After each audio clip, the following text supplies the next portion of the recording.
यमुना नदी पर एक नया पुल तैयार हो चुका है।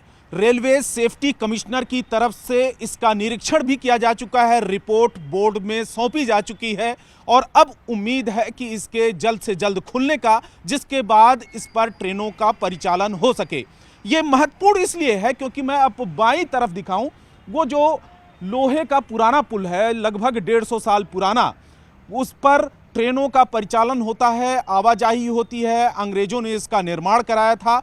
अब देखिए कि ये ट्रेन वहाँ पर आ रही है और उसको रोकना पड़ा क्योंकि जब पुरानी दिल्ली रेलवे स्टेशन आने से पहले गाड़ियों की जो रफ्तार है, ट्रेनों की रफ्तार है, वो धीमी करनी पड़ती है क्योंकि उसकी मियाद कई साल पहले पूरी हो चुकी थी। उसकी उम्र 80 साल थी और 1947 में ही पूरी हो चुकी थी, तो ट्रेनों की रफ्तार वो काफ़ी स्लो हो जाती है उस जगह पर। आप देखिए कि ट्रेन इस समय खड़ी है और जो पैसेंजर हैं वहीं से उतरकर पुरानी दिल्ली रेलवे स्टेशन आने से पहले ही यहाँ से निकलकर जा रहे हैं। तो पुरानी दिल्ली जाने वाली बहुत सारी ऐसी ट्रेन हैं जिनको लोहे के पुल पर ही, इस जगह पर, यमुना नदी पर ही उनको रोकना पड़ता है। उसके पीछे बहुत सारे टेक्निकल कारण हैं क्योंकि लोहे का पुल काफ़ी पुराना हो चुका है और ट्रेनों की आवाजाही उस पर काफ़ी स्लो होती है। इसीलिए जो पुरानी दिल्ली से चलने वाली जो ट्रेनों की पंक्चुअलिटी को लेकर कई बार सवाल खड़े होते हैं। अब मैं थोड़ा सा लोहे के पुल के बारे में बताऊं कि उसको 1867 में अंग्रेजों ने बनाया था और उसकी मियाद 1947 में पूरी हो चुकी थी, यानी कि 80 साल उसकी उम्र थी, लेकिन 150 साल से ज़्यादा हो चुके हैं। आज भी उसका परिचालन, उस पर ट्रेनों की आवाजाही होती है, ऊपर और नीचे की तरफ गाड़ियों की आवाजाही होती है। बारिश के दिनों में जब यमुना में बाढ़ आ जाती है, काफ़ी ज़्यादा पानी भर जाता है, उफान पर हो जाती है यमुना, उस समय लोहे के पुल को बंद करना पड़ता है और ट्रेनों का परिचालन उस समय उसमें बाधा आती है। और यही वजह है कि लंबे समय से एक लोहे के पुल के समानांतर पुल के निर्माण को लेकर डिमांड चल रही थी। अब मैं नए पुल के बारे में बताऊं और इसकी तस्वीरें भी दिखाऊं कि इसकी मजबूती को लेकर, इसकी खासियत को लेकर, ये तमाम चीज़ों के बारे में बताऊं। ये जो नया पुल है वो लोहे के पुल के समानांतर, उसके बराबर में ही इसको तैयार कर लिया गया है। रेलवे सेफ्टी कमिश्नर की तरफ से इसका निरीक्षण भी किया जा चुका है क्योंकि किसी भी पुल के शुरुआत होने से पहले, उसके ऊपर ट्रेनों की आवाजाही खोलने से पहले उसका तमाम निरीक्षण किया जाता है, उसकी मजबूती को देखा जाता है, तमाम चीज़ों को देखा जाता है। वो सब चीज़ें लगभग कंप्लीट हो चुकी हैं और ये उम्मीद की जा रही है कि नए साल के शुरुआत में प्रधानमंत्री नरेंद्र मोदी इसका उद्घाटन कर सकते हैं। तो नए पुल की डिमांड काफ़ी लंबे समय से चल रही थी। 1997-98 में एक नए पुल के बनाने की योजना बनी, जिसे पूरा करने के लिए जो मियाद रखी गई थी, जो टारगेट रखा गया था, 2005 में रखा गया था, लेकिन कई कारणों के चलते जो काम है वो 2003 में शुरू हो पाया।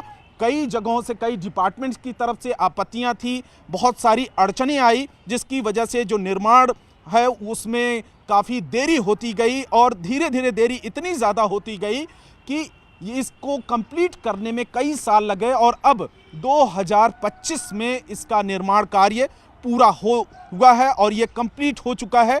अब इस पर ट्रेनों की आवाजाही के लिए ये पुल पूरी तरीके से तैयार हो गया है।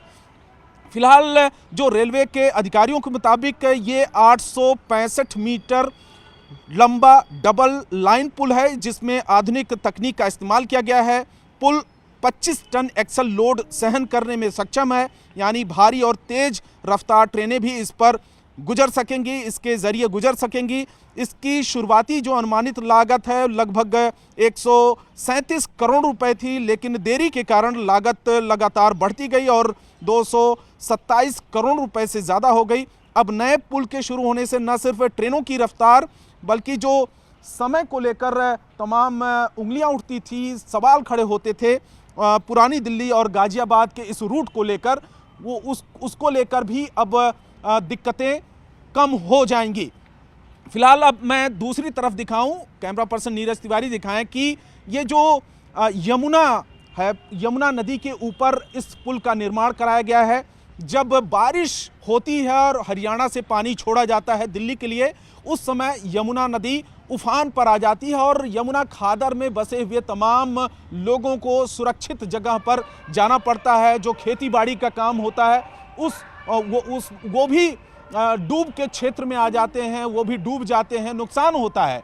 और उस दौरान लोहे के पुल को बंद करना पड़ता है। लंबे समय तक जो ट्रैफिक की आवाजाही है, जो ट्रेनों की आवाजाही है, वो भी बाधित होती है। अब देखिए, अब क्योंकि लोहे के पुल के समानांतर एक नया पुल तैयार हो चुका है, तो ये तमाम जो दिक्कतें हैं, बहुत सारी जो शिकायतें हैं, अब दूर होती हुई दिख रही हैं। ये लोहे के पुल पर आप देखिए कि एक पुरानी दिल्ली से गाजियाबाद की तरफ ट्रेन जा रही है और एक ट्रेन गाजियाबाद से पुरानी दिल्ली की तरफ जा रही है। तो जो पुरानी दिल्ली की तरफ ट्रेन जा रही है उसको रोकना पड़ा, क्योंकि एक साथ में एक ही ट्रेन वहां से गुजरती है। एक ट्रेन को रोकना पड़ता है, दूसरी ट्रेन जब वहां से गुजर जाती है, पास हो जाती है, उसके बाद दूसरी ट्रेन आगे की तरफ बढ़ती है। तो एक ट्रेन अब पुरानी दिल्ली से गाजियाबाद की तरफ जा रही है, एक पुरानी दिल्ली की तरफ जा रही है। ट्रेनों का परिचालन इस जगह पर काफ़ी स्लो हो जाता है, यानी कि जब गाजियाबाद से बहुत सारी ट्रेनें पुरानी दिल्ली की तरफ आती हैं और एक बड़ी तादाद ऐसी है, बड़ी पब्लिक ऐसी है जो इस रूट पर उनकी आवाजाही होती है, चाहे लोकल पैसेंजर हों, चाहे लंबी दूरी के पैसेंजर हों, उनकी बहुत सारे पैसेंजर्स इस ट्रेन इस रूट पर चलते हैं। लेकिन क्योंकि लोहे के पुल के होने की वजह से जब लोहे के पुल पर ट्रेन आती है उसके बाद उसका परिचालन काफ़ी स्लो हो जाता है और धीमी पड़ जाती है गति। अब फिलहाल आप देखिए कि ट्रेन आगे की तरफ जा रही है, लेकिन अब उम्मीद की जा रही है कि जो देरी है, जो आवाजाही में देरी है, शिकायतें हैं, वो जल्द ही दूर हो जाएगी और नया पुल तैयार हो चुका है।